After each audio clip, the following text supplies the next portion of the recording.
Hello friends, welcome to Indian study पर आपका स्वागत है। दोस्तों, आज की इस वीडियो में मैं आप लोगों के लिए जीके का टेस्ट लेकर के आया हूं, जो कि आपके आने वाले एग्जाम यूपीएसआई के लिए बेहद इंपॉर्टेंट है। वीडियो को एंड तक जरूर देखिएगा, क्योंकि लास्ट में मैं आपसे क्वेश्चन भी पूछूंगा और उसका आंसर आपको कमेंट बॉक्स में बताना होगा। साथ ही साथ इस वीडियो की पीडीएफ डिस्क्रिप्शन में टेलीग्राम चैनल का लिंक दिया हुआ है, वहां से आप प्राप्त कर सकते हैं। पहला क्वेश्चन, पंपास घास का मैदान कहाँ पाया जाता है? तो पंपास घास के मैदान कहाँ पाए जाते हैं? तो सही आंसर हो जाएगा सर आपका पंपास घास के मैदान जो है ये अर्जेंटीना में पाए जाते हैं। तीसरा ऑप्शन करेक्ट। उत्तरी अमेरिका और कनाडा के पूर्वी तट पर बहने वाली जलधारा का नाम क्या है? तो उत्तरी अमेरिका और कनाडा के पूर्वी तट पर बहने वाली जलधारा का नाम है लेब्राडोर जलधारा। दूसरा ऑप्शन करेक्ट। बुशमैन जनजाति निम्नलिखित में से किस मरुस्थल में पाई जाती है? तो बुशमैन जनजाति निम्नलिखित में से किस मरुस्थल में पाई जाती है? तो सही आंसर हो जाएगा आपका कालाहारी मरुस्थल। तीसरा ऑप्शन करेक्ट। मानव द्वारा सर्वप्रथम किस अनाज का प्रयोग किया गया था? तो मानव द्वारा सर्वप्रथम किस अनाज का प्रयोग किया गया था? जौ का। तीसरा ऑप्शन करेक्ट। भारतीय भारतीय स्वतंत्रता संग्राम के निम्नलिखित क्रांतिकारियों में से किसे मास्टरदा के नाम से जाना जाता था? तो किसको मास्टरदा के नाम से जाना जाता था? तो सही आंसर हो जाएगा आपका सूर्यसेन। नेक्स्ट क्वेश्चन स्टार्ट करने से पहले मैं आपको बता दूं, दोस्तों आप सभी लोग जानते हैं, चाहे आप यूपीएसआई की तैयारी कर लीजिए, चाहे यूपी लेखपाल, UP triple SC, PT, Uttar Pradesh के अंदर जितने भी आगामी एग्जाम हैं, उस सभी कोर्सेज की तैयारी या सभी एग्जाम की तैयारी आप अनअकैडमी पर कर सकते हैं, क्योंकि अनअकैडमी के प्लस प्लेटफॉर्म पर सारे कोर्स चलाए जा रहे हैं। 7 अक्टूबर से आपका यूपी लेखपाल का बैच स्टार्ट हो गया। 11 अक्टूबर से देख लीजिए सर आपका आरओ का बैच स्टार्ट हो जाएगा। 13 अक्टूबर से देख लीजिए, अगर आप यूपी पीएससी को 2022 मान करके टारगेट मान करके तैयारी कर रहे हैं, तो ये वाला बैच 13 अक्टूबर से स्टार्ट हो जाएगा, जिसमें बेस्ट एजुकेटर आपको अलग अलग सब्जेक्ट पढ़ाते हुए मिलेंगे। और अनअकैडमी पर एक बहुत खतरनाक ऑफर चल रहा है, मेगा सब्सक्रिप्शन ऑफर, यानी कि अगर आप 1 साल का सब्सक्रिप्शन परचेस करोगे तो आपको 3 महीने का एडिशनल सब्सक्रिप्शन बिल्कुल फ्री मिलेगा। और सबसे अच्छी बात मुझे अनअकैडमी की यही लगती है कि आप जिस भी कैटेगरी के अंदर कोर्स या सब्सक्रिप्शन परचेस करते हो, तो उस कैटेगरी में जितने भी कोर्स चलाए जा रहे होंगे आप सभी को एक्सेस कर पाओगे, जो कि सबसे अच्छी बात है। डिस्क्रिप्शन में लिंक दिया है, आप जरूर से एक बार विजिट कीजिएगा और सब्सक्रिप्शन जो है वो परचेस कर लीजिएगा। सब्सक्रिप्शन परचेस करने के दौरान आप अपने चैनल का नाम इंडियन स्टडी अप्लाई कीजिएगा, तो आपको इंस्टेंट 10% का डिस्काउंट मिलेगा। आपको हर एक कोर्स के लिए अलग से पैसे देने की जरूरत नहीं है। अगर आप सब्सक्रिप्शन परचेस कर लेते हैं तो आपको हर एक कोर्स को एक्सेस करने का मौका मिलेगा, जो भी अनअकैडमी के प्लस प्लेटफॉर्म पर या यूपीपीएससी और यूपी ट्रिपल एससी कैटेगरी के अंदर चलाया जा रहा होगा। आप टेस्ट सीरीज भी देख पाएंगे, यानी कि लाइव टेस्ट सीरीज में आप अपना पार्टिसिपेट भी कर पाएंगे। बहुत सारी आपको लोगों के लिए बहुत सारे ऑप्शंस खुल जाते हैं, अगर आप अनअकैडमी का प्लस सब्सक्रिप्शन जो है वो परचेस करते हो। ठीक है, तो इतना ही बताना था।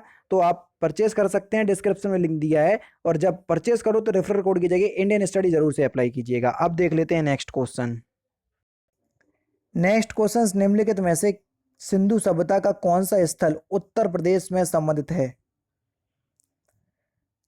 तो कौन सा स्थल उत्तर प्रदेश से संबंधित है, वो भी सिंधु सभ्यता का?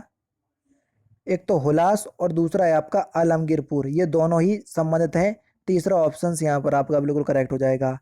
हाथी दांत का पैमाना निम्नलिखित में से किस हड़प्पाकालीन स्थल से प्राप्त हुआ? तो सही आंसर हो जाएगा आपका लोथल। चौथा ऑप्शन करेक्ट।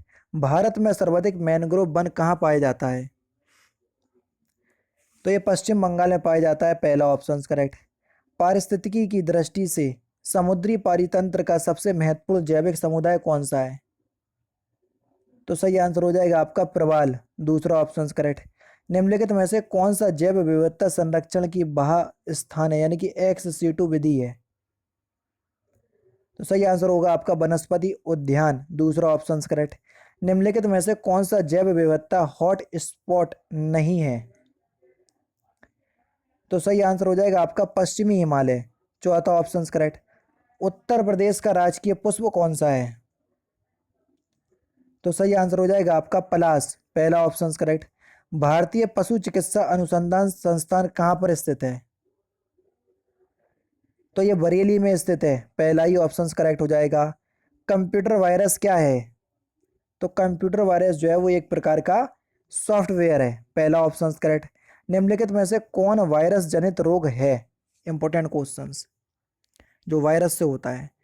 तो सही आंसर हो जाएगा आपका रेबीज। पहला ही ऑप्शन करेक्ट। प्रधानमंत्री उज्ज्वला योजना का शुभारंभ कब किया गया? तो सही आंसर हो जाएगा आपका मई 2016 में, तीसरा ऑप्शन करेक्ट। सागरमाला परियोजना का संबंध किससे नहीं है? इस वर्ड पे थोड़ा ध्यान देना। सागरमाला परियोजना का संबंध किससे नहीं है? तो सही आंसर हो जाएगा आपका सागरीय प्रदूषण में कमी लाना, चौथा ऑप्शन करेक्ट। प्रधानमंत्री किसान सम्मान निधि योजना के अंतर्गत लगभग कितने करोड़ किसानों को शामिल किया गया है? तो सही आंसर हो जाएगा आपका 14.5 करोड़ किसानों को, दूसरा ऑप्शन करेक्ट। निम्नलिखित में से कौन सी मद राष्ट्रीय आय में सम्मिलित नहीं होती है? जल्दी बताइए। तो सही आंसर हो जाएगा आपका शेयर, दूसरा ऑप्शन करेक्ट। भारतीय प्रतिभूति एवं विनिमय बोर्ड का कार्य किससे संबंधित है? तो किससे संबंधित है? तो सही आंसर हो जाएगा आपका शेयर व प्रतिभूति बाजार का नियमन से, दूसरा ऑप्शन करेक्ट। सुएज नहर किस किस को जोड़ती है? जल्दी बताइए, सुएज नहर किस किस को जोड़ती है? तो जो सुएज नहर है ये भूमध्य सागर को लाल सागर से जोड़ती है, पहला ऑप्शन करेक्ट। तारों के टिमटिमाने का कारण क्या है? जल्दी बताइए, तारों के टिमटिमाने का कारण क्या है? तो सही आंसर हो जाएगा आपका वायुमंडलीय अपवर्तन, चौथा ऑप्शन करेक्ट। एक ही विचारणा में कई अपराधों के लिए दोष सिद्धि होने के मामले में दंडादेश से संबंधित प्रावधान भारतीय दंड प्रक्रिया संहिता की किस धारा में वर्णित है? तो सही आंसर हो जाएगा आपका धारा 31 में, तीसरा ऑप्शन करेक्ट। एक ही विचारण में, ये तो वही क्वेश्चन है। निम्नलिखित में से किसे प्रत्येक जिले में एक नियंत्रक कक्ष की स्थापना करने का अधिकार प्राप्त है? तो सही आंसर हो जाएगा आपका राज्य सरकार को, पहला ऑप्शन करेक्ट। भारतीय दंड संहिता की धारा 149 निम्नलिखित में से किससे संबंधित है? तो धारा 149 किससे संबंधित है? सामान्य उद्देश्य से, दूसरा ऑप्शन करेक्ट। भारतीय दंड संहिता की कौन सी धारा ऐसे लोक सेवकों को दंडित करने का प्रावधान करती है जो क्षति कारित के करने के आशय से अशुद्ध दस्तावेज की रचना करते हैं? तो सही आंसर हो जाएगा आपका धारा 167, दूसरा ऑप्शन करेक्ट। किसी आपराधिक आशय या ज्ञान के बिना विधिपूर्ण प्रकार से विधिपूर्ण साधनों द्वारा उचित सतर्कता और सावधानी के साथ विधिपूर्ण कार्य करने में यदि कोई दुर्घटना हो जाती है तो ऐसा कार्य करने वाले को भारतीय दंड संहिता की किस धारा के तहत बचाव प्राप्त होगा? तो सही आंसर हो जाएगा आपका धारा 80 के तहत, दूसरा ऑप्शन करेक्ट। अनुसूचित जाति और अनुसूचित जनजाति अधिनियम 1989 के अंतर्गत अत्याचारों के अपराधों के लिए अधिकतम के दंड का प्रावधान किया गया है, कितने वर्ष का? तो सही आंसर हो जाएगा आपका आजीवन कारावास, चौथा ऑप्शन करेक्ट। वन्य संरक्षण अधिनियम 1972 के अंतर्गत राष्ट्रीय बाघ संरक्षण प्राधिकरण का गठन कौन करेगा? तो सही आंसर हो जाएगा सर आपका केंद्र सरकार, दूसरा ऑप्शन करेक्ट। बाल विवाह प्रतिषेध अधिनियम 2006 के अंतर्गत बालक का विवाह करने वाले पुरुष वयस्क के लिए कितने दंड का प्रावधान है? तो सही आंसर हो जाएगा आपका 2 वर्ष या 1 लाख रुपए का जुर्माना, या दोनों। निम्नलिखित में से किस संकेत का अर्थ नो एंट्री है? Important question. तो सही आंसर आपका क्या हो जाएगा ना, ऑप्शन नंबर बी, इस संकेत का अर्थ है नो एंट्री। नेक्स्ट क्वेश्चन, दहेज प्रतिषेध अधिनियम 1961 के अंतर्गत प्रत्येक अपराध प्रत्येक अपराध जो है वो असमनीय और अजमानती है, दोनों ही हैं, चौथा ऑप्शन करेक्ट। नेक्स्ट क्वेश्चन, भ्रष्टाचार निवारण अधिनियम 1988 की किस धारा 3 के अंतर्गत विशेष न्यायाधीशों की नियुक्ति की शक्ति किसे प्राप्त है? तो केंद्रीय सरकार राज्य सरकार दोनों को प्राप्त है, तीसरा ऑप्शन करेक्ट। निम्नलिखित में से कौन सा कथन वर्ष 1992 में निर्णित इंदिरा साहनी बनाम भारत संघ के वाद से के संबंध में सत्य है? इस वाद में सर्वोच्च न्यायालय द्वारा सर्वप्रथम क्रीमी लेयर की अवधारणा दी गई, सही है। इस वाद में निर्णय 9 सदस्यीय संविधान पीठ द्वारा सुनाया गया, बिल्कुल सही है। और आरक्षण के लिए अनपिछड़ा वर्ग हेतु 27% की सीमा निर्धारित की गई, ये भी बिल्कुल ठीक है। उपरोक्त सभी आपका बिल्कुल सही आंसर है। भारतीय संविधान के किस अनुच्छेद में बंदीकरण एवं निरोध के विरुद्ध संवैधानिक संरक्षण का प्रावधान है? तो सही आंसर हो जाएगा आपका अनुच्छेद 22 के तहत, दूसरा ऑप्शन करेक्ट। भारतीय संविधान के किस अनुच्छेद में समान नागरिक संहिता का प्रावधान है? तो यह अनुच्छेद 44 में, तीसरा ऑप्शन करेक्ट। नेक्स्ट क्वेश्चन, भारतीय संविधान के किस अनुच्छेद के द्वारा 6 से 14 वर्ष की आयु के बालकों की शिक्षा को मौलिक अधिकार के रूप में मान्यता दी गई? तो सही आंसर हो जाएगा आपका अनुच्छेद 21 का तीसरा ऑप्शन करेक्ट। संविधान के किस अनुच्छेद द्वारा राष्ट्रपति को अध्यादेश जारी करने की शक्ति प्राप्त है? Important questions. तो सही आंसर हो जाएगा आपका अनुच्छेद 123 के अनुसार। राज्यसभा का सभापति किस सदन का सदस्य होता है?